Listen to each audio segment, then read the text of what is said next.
ये कहानी किसी की भावनाओं को ठेस पहुंचाने के लिए नहीं है, बल्कि जनता को जागरूक करने के लिए है, ताकि मनीषा को इंसाफ मिल चुके। अब आगे देखिए, ये कहानी है हरियाणा के भिवानी गांव से।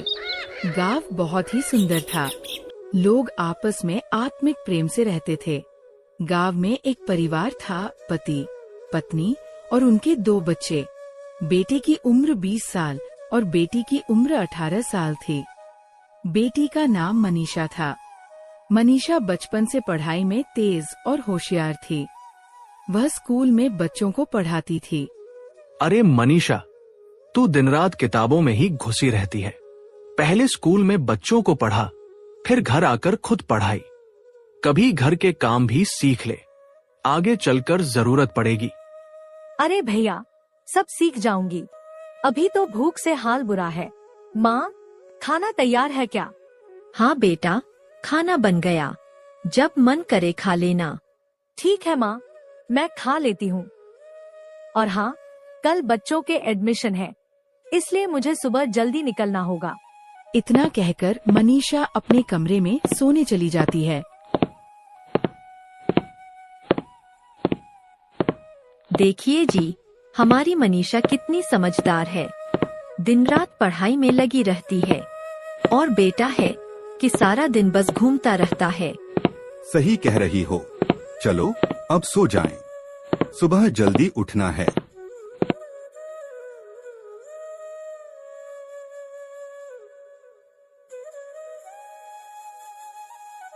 सुबह मनीषा जल्दी जाने की तैयारी करती है। अरे माँ, मैंने कहा था कि मुझे सुबह जल्दी निकाल देना, लेकिन अभी तक क्यों रोकी हुई हो? बेटा, बस 10 मिनट रुक जा। ठीक है माँ, तब तक मैं कुछ और काम कर लेती हूँ। गर्मी का मौसम था। 11 बजे तक धूप तेज हो गई, फिर भी मनीषा पैदल ही निकल पड़ी। आधे रास्ते पर कुछ गुंडे उसे घेर लेते हैं। कौन हो तुम लोग? रास्ता क्यों रोका है? हट जाओ यहाँ से, वरना पुलिस को बुला लूंगी। हाँ, पुलिस? इस सुनसान रास्ते पर तुझे कौन बचाएगा? चल हमारे साथ। और वे मनीषा को जबरदस्ती गाड़ी में डालकर किडनैप कर लेते हैं। शाम के 4 बज गए, लेकिन मनीषा घर नहीं पहुंची। माँ को चिंता सताने लगी। अरे ज्यादा मत सोचो, हो सकता है दोस्तों के घर गई हो, आ जाएगी। लेकिन रात 7 बजे तक मनीषा के न लौटने पर रामू भी घबरा गया। वह स्कूल तक गया, मगर बेटी का कोई अतापता नहीं मिला। रामू ने 112 नंबर पर फोन लगाया। साहब, हमारी बेटी सुबह से घर नहीं आई, कहीं कोई अनहोनी न हो गई हो। आपकी बेटी की उम्र क्या है? सिर्फ 18 साल और वह स्कूल में पढ़ाती है। रामू जी, आपकी बेटी अब शादी लायक उम्र की है। हो सकता है किसी लड़के के साथ भाग गई हो। 2-3 दिन में खुद लौट आएगी।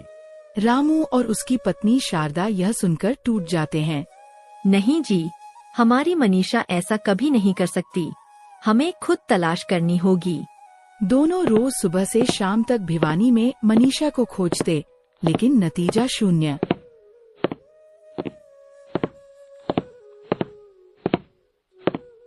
कुछ दिन बाद गांव का किसान हरिया खेत में गया। उसे खेत के एक कोने पर लड़की की चप्पल दिखी। ये चप्पल यहाँ कैसे आई? कहीं कुछ अनहोनी तो नहीं? आगे बढ़ते ही उसने देखा, खेत में एक लड़की की लाश पड़ी थी। लाश का सर गायब था। गांव वाले इकट्ठा हो गए और पुलिस को खबर दी। पुलिस ने रामू को बुलाया। रामू ने कपड़ों से बेटी को पहचान लिया। अरे कोई है? जल्दी आओ। साहब, ये मेरी मनीषा है। इसकी ये हालत किसने की?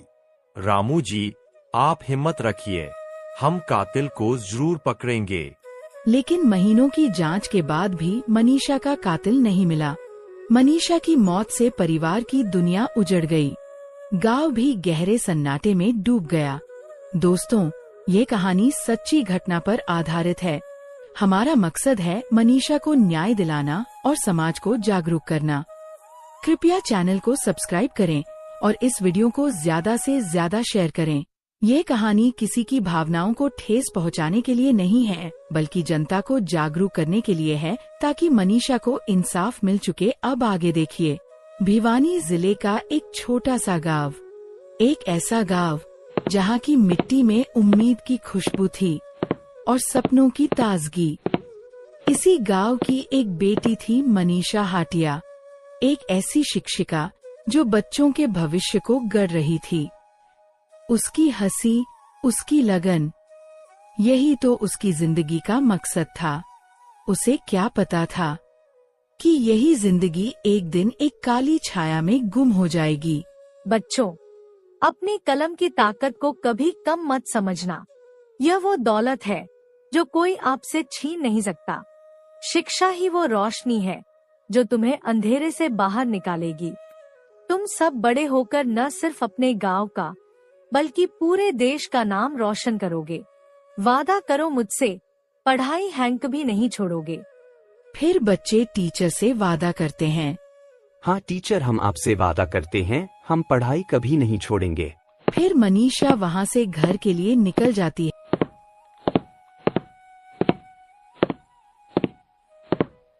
है, मगर घर नहीं पहुँचती। फिर उसके घर वाले बहुत चिंता करने लग जाते हैं।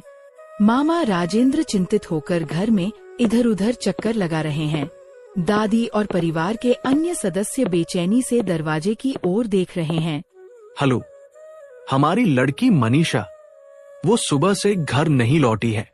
2 दिन हो गए हैं। उसका फोन भी बंद आ रहा है। वो कभी ऐसा नहीं करती। प्लीज प्लीज हमारी मदद कीजिए। देखो सर, शांत हो जाओ। रोज ऐसे सैकड़ों फोन आते हैं। हो सकता है लड़की किसी सहेली के घर रुक गई हो या शायद कहीं घूमने चली गई हो। आप चिंता मत करो, खुद आ जाएगी। अभी तो गुमशुदगी की रिपोर्ट भी दर्ज नहीं होगी। थोड़ा इंतजार करो। इंतजार? आप कहते हैं इंतजार करो? वो मेरी भांजी है। वो कोई पार्टी करने नहीं गई। वो स्कूल और कॉलेज जाती है। वो इतनी जिम्मेदार है कि कभी बिना बताए घर से बाहर नहीं रुकती। फिर इतना सुनकर पुलिस वाले फोन काट देते हैं और मनीषा के घर वाले मनीषा की बहुत चिंता करने लग जाते हैं। अगर आपने हमारी बात सुन ली होती, अगर हमारी रिपोर्ट दर्ज कर ली होती, तो शायद आज हमें उसकी लाश ढूंढने पर मजबूर न होना पड़ता। लोग इकट्ठा हैं, पुलिस वाले भी हैं। परिवार रो रहा है। मामा ने अपना सिर पकड़ रखा है। धीरे धीरे मनीषा के शव को देखते हैं, जिसका चेहरा जला हुआ है और कपड़े फटे हैं। हे भगवान, हे मेरे भगवान, मेरी बच्ची, मेरी मासूम पोती को किसने जला दिया? उसका चेहरा तक नहीं पहचान पा रही हूँ। ये कैसी दरिंदगी है? ये हैवानियत है। कोई इतना क्रूर कैसे हो सकता है? मेरी पोती ने किसी का क्या बिगाड़ा था? जब मनीषा का शव मिला तो सिर्फ एक परिवार नहीं टूटा, बल्कि पूरे गांव का विश्वास टूट गया। उसके कपड़े फटे हुए थे, चेहरा तेजाब से जला हुआ था, जिसे पहचानना मुश्किल था। ये सिर्फ एक हत्या नहीं थी, ये हमारे समाज, हमारी इंसानियत पर एक गहरा धब्बा था। सभी अस्पताल के बाहर धरने पर बैठे हैं। भारी भीड़ है और गुस्से में नारे लगा रहे हैं। मीडिया के कैमरे भी मौजूद हैं। सुनो सब लोग, इस सिस्टम की लापरवाही की वजह से आज मेरी भांजी की लाश यहाँ पड़ी है। पुलिस ने केस दबाने की कोशिश की, एक गुमशुदगी की रिपोर्ट तक दर्ज नहीं की। अगर उस दिन वो रिपोर्ट दर्ज हो जाती तो आज हमारी मनीषा जिंदा होती। जब तक सारे आरोपी गिरफ्तार नहीं होंगे, जब तक उन्हें कड़ी से कड़ी सजा नहीं मिलेगी, हम इस बच्ची का शव नहीं उठाएंगे। ये हमारा प्रण है। बिल्कुल सही कहा भाई। यह सिर्फ एक परिवार का दर्द नहीं है, यह पूरे गांव, पूरे समाज की लड़ाई है।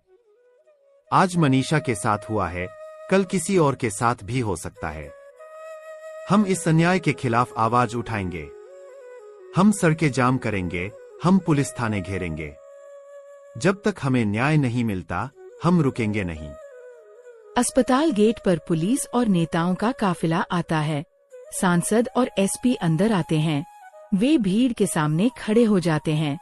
भाइयों और बहनों, मैं आप सबका दर्द समझता हूँ। यह घटना बेहद शर्मनाक है और मैं खुद इससे बहुत आहत हूँ। मैं आपको विश्वास दिलाता हूँ कि मैं इस मामले को दिल्ली तक लेकर जाऊंगा। हम एक विशेष जांच दल का गठन करेंगे जो हर पहलू की बारीकी से जांच करेगा। मैं वादा करता हूँ इस जघन्य अपराध में शामिल कोई भी अपराधी बच नहीं पाएगा। हम पूरी जांच कर रहे हैं, सबूत इकट्ठा किए जा रहे हैं, हमें कुछ अहम सुराग भी मिले हैं। मैं परिवार को भरोसा दिलाता हूं कि पुलिस अपना काम पूरी ईमानदारी से कर रही है। बहुत जल्द अपराधी सलाखों के पीछे होंगे। बस करो ये झूठा आश्वासन। हमें अब आपके वादों पर कोई भरोसा नहीं है। जब तक सारे हत्यारे गिरफ्तार नहीं हो जाते, ये शव यही रहेगा। हर दिन आपके वादे बदलते हैं। कभी आप कहते हैं जांच चल रही है, कभी कहते हैं सबूत मिल गए, लेकिन हमारी बच्ची कभी वापस नहीं आएगी। और जिस दिन गुमशुदगी की रिपोर्ट लिखवाने गए थे, उस दिन आपका ये भरोसा कहा था। जवाब दीजिए। अब से ये लड़ाई सिर्फ परिवार की नहीं, बल्कि पूरे गांव और आसपास के इलाकों की है। हमने एक 21 सदस्यीय कमेटी बनाई है। हम मिलकर हर कदम सोच समझकर उठाएंगे। हम पुलिस और प्रशासन से हर सवाल का जवाब मांगेंगे। एफआईआर क्यों दर्ज नहीं हुई? मनीषा का मोबाइल फोन कहाँ है? पोस्टमार्टम रिपोर्ट में क्या आया? ये सब जवाब हमें चाहिए। हमारी आवाज अब एक है। मनीषा का एक सपना था, वह भी अधूरा रह गया। मनीषा अपने घर में आईने के सामने खड़ी होकर एक किताब पढ़ रही है, फिर अपनी डायरी में कुछ लिखती है। मेरा एक छोटा सा सपना है कि मैं अपनी पढ़ाई पूरी करूं और अपने गांव की लड़कियों को पढ़ाऊं। मैं चाहती हूं कि हर लड़की इतनी ताकतवर बने कि वह अपने सपनों को पंख दे सके। मैं चाहती हूं कि हमारे गांव की हर बेटी दुनिया को बताए कि सपनों की कोई सीमा नहीं होती, बस उन्हें पूरा करने का हौसला होना चाहिए। लेकिन उसका ये प्यारा सा सपना अधूरा रह गया, क्योंकि समाज ने, सिस्टम ने उसे बचाने में बहुत देर कर दी। दादी शव के पास बैठी है, उसके हाथ शव पर रखी चादर पर हैं।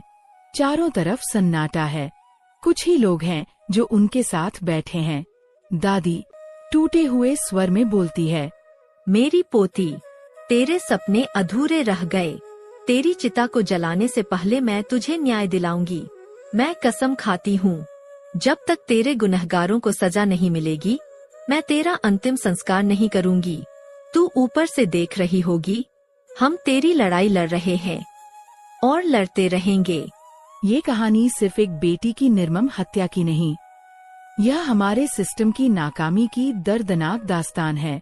लेकिन यह कहानी एक परिवार और एक समाज की दृढ़ता की भी है, जिनकी जिद है न्याय के बिना चिता नहीं जलेगी।